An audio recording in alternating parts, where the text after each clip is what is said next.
హైదరాబాద్లోని జలసౌధలో కేఆర్ఎంబీ త్రిసభ్య కమిటీ సమావేశమవుతుంది. వేసవి కాలంలో తాగునీటి కోసం నీటి కేటాయింపు అంశాలపై చర్చలు జరపనున్నారు. ఇప్పటికే కేటాయిస్తున్న నీటితో పాటు వినియోగం, నీటి లభ్యతతో పాటు మిగులు జలాల కేటాయింపులపై ఏపీ, తెలంగాణ అధికారులతో సమావేశం నిర్వహిస్తోంది. శ్రీశైలం, నాగార్జునసాగర్ జలాశయాల్లో తాగునీటి అవసరాల కోసం ఏపీకి 45 టీఎంసీలు, తెలంగాణకు 35 టీఎంసీలను బోర్డు కేటాయించగా వాటి ఉపయోగంపై కీలక చర్చ నిర్వహిస్తోంది.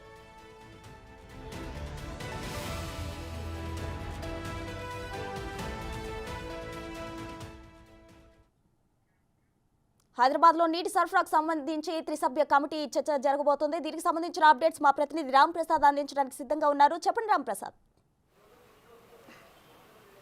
ప్రస్తుతం మనం చూసినట్లయితే హైదరాబాద్లో ఉన్నటువంటి జలసౌధలో ఇటు ఏపీ, తెలంగాణ రాష్ట్రాలకు సంబంధించినటువంటి నీటిపారుదల శాఖకు సంబంధించిన ఈఎన్సీలతో అయితే ఇటు కేఆర్ఎంబీ కృష్ణా రివర్ సంబంధించినటువంటి సెక్రటరీ ఈరోజు సమావేశం కానున్నారు. ముఖ్యంగా సెక్రటరీతో పాటు ఏపీ, తెలంగాణ ఈఎన్సీలు ముగ్గురు త్రిసభ్య కమిటీ సమావేశాన్ని అయితే ఏర్పాటు చేయడం జరిగింది. ప్రస్తుతం మనం చూస్తే వేసవికాలం ఉష్ణోగ్రతలు రోజు రోజుకు భారీగా పెరుగుతున్నటువంటి నేపథ్యంలో రానున్న రోజుల్లో ఇటు తెలంగాణ కానీ ఇటు ఏపీకి సంబంధించి నీటి ఎద్దడి లేకుండా చూసేందుకు గాను ఈరోజు సమావేశమైనట్టు మనకు తెలుస్తూ ఉంది. ఈ సమావేశంలో ఇప్పటికే మనం చూస్తే ఈ కేఆర్ఎంబీ పరిధిలో ఉన్నటువంటి శ్రీశైలం కానీ నాగార్జునసాగర్ జలాశయాల నుంచి ఇక్కడ విడుదల చేస్తున్నటువంటి నీటితో పాటు అదనంగా అక్కడ ఉన్నటువంటి నీటిని ఏ విధంగా కేటాయించాలి అనేటువంటి అంశాలపై కూడా సుదీర్ఘంగా చర్చించడం మనకు తెలుస్తూ ఉంది.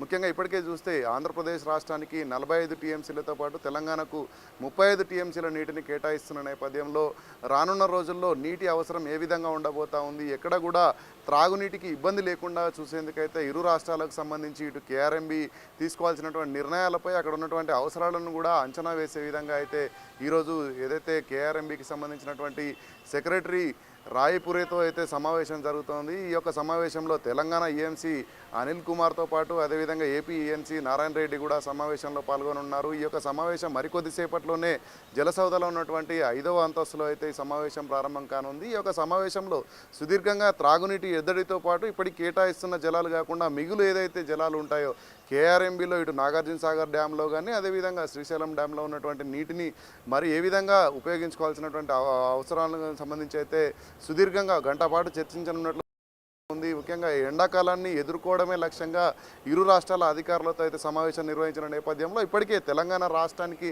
సంబంధించినటువంటి రావాల్సిన కోటాకు సంబంధించి తెలంగాణ రాష్ట్రానికి సంబంధించిన సిఎస్ శాంతికుమారి కూడా ఇటీవలే ఇక్కడ ఈఎన్సీ అధికారులతో అయితే నీటిపారుదల శాఖకు సంబంధించిన అధికారులతో సుదీర్ఘంగా చర్చించి ఈ యొక్క సమావేశంలో ఎలాంటి నిర్ణయాలు తీసుకోవాలి, ఏ విధంగా కేటాయింపులు కోరాలనేటువంటి అంశాలకు సంబంధించి అయితే శాంతికుమారి కూడా పరిస్థితులు ఇప్పటికే జరిగింది. ఇటీవల జరిగినటువంటి సమావేశంలో కేఆర్ఎంబీ మేనేజ్మెంట్ బోర్డును ఏ విధంగా కోరాలనేటువంటి అంశానికి సంబంధించి కూడా సుదీర్ఘంగా చర్చలు జరిగింది. మనం చూసినట్లయితే గత ప్రభుత్వంలో ఇటు కేఆర్ఎంబీకి సంబంధించినటువంటి నీళ్లు తెలంగాణ రాష్ట్రానికి కొంత కోత విధించిన నేపథ్యంలో ఏపీ రాష్ట్రానికి ఎక్కువగా కేటాయింపులు జరిగాయి. దీనికి సంబంధించి గత ప్రభుత్వ నిర్లక్ష్యమే కారణం అంటూ కూడా ప్రస్తుత అధికార పార్టీ కానీ ఇక్కడ రాష్ట్ర ముఖ్యమంత్రి రేవంత్ రెడ్డి చెప్తున్న నేపథ్యంలో ఈ యొక్క త్రాగునీటికి సంబంధించి ఎలాంటి ఇబ్బంది తలెత్తకుండా, ఎందుకంటే రానున్న రోజుల్లో ఉష్ణోగ్రతలు ఇప్పటికే 40 డిగ్రీలకు పైగా 40 నుంచి 42 డిగ్రీల ఉష్ణోగ్రతలు తెలంగాణ రాష్ట్ర వ్యాప్తంగా నమోదవుతున్న నేపథ్యంలో ఈసారి 48 నుంచి 50 డిగ్రీల వరకు కూడా ఉష్ణోగ్రతలు పెరిగే అవకాశం ఉంది. దీంతో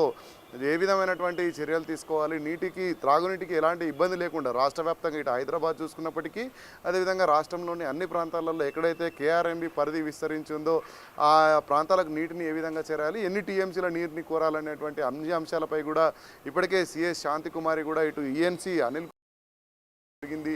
వీళ్ళు అక్కడ సెక్రటేరియట్లో చర్చినటువంటి అంశాలను అయితే అనిల్ కుమార్ ఇటు రాష్ట్రం నుంచి ప్రతినిధిగా ఈఎన్సీ ప్రతినిధిగా అయితే ఇక్కడ కేఆర్ఎంబీ బోర్డును కోరేటువంటి అవకాశం ఉంది. Prasanna. Right, thank you Ram Prasad.